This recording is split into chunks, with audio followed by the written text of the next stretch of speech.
Power star Pawan కళ్యాణ్తో నటించే chance కోసం ఎంతోమంది ఈగర్గా ఎదురు చూస్తుంటారు. ఇక అవకాశం వస్తే వదులుకోరు. కానీ రకుల్ ప్రీత్ సింగ్కు బంగారం లాంటి ఛాన్స్ వస్తే మాత్రం ఏమాత్రం ఆలోచించకుండా నో చెప్పేసిందిట. పవన్తో ఛాన్స్ వస్తే నో చెప్పడం ఏంటి, అంత పొగరా రకుల్కు అని అనుకోవద్దు. ఇందుకు కారణం స్క్రిప్ట్ లాంటివేమీ కావు. పవన్ కోసం డేట్స్ అడ్జస్ట్ చేయడం కుదరలేదట.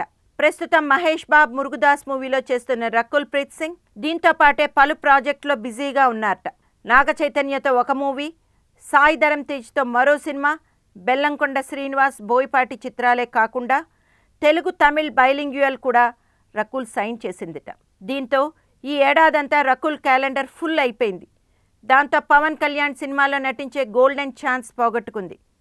ఇలాంటి పరిస్థితుల్లో పవన్ మూవీకి డేట్స్ అడ్జస్ట్ చేయడం రకుల్కి సాధ్యం కాలేదట.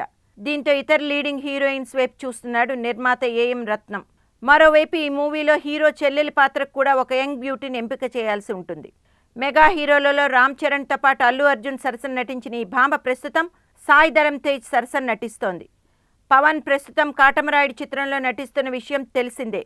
దాని తర్వాత ఏఎం రత్నం నేసన్ దర్శకత్వంలో నిర్మించే చిత్రంలో రకుల్ నటించాల్సిందిగా కోరారు. కానీ డేట్స్ ఖాళీ లేకపోవడంతో ఆ ఛాన్స్ మిస్ అయిందని ఇండస్ట్రీలో ఒక వార్త హల్చల్ చేస్తోంది.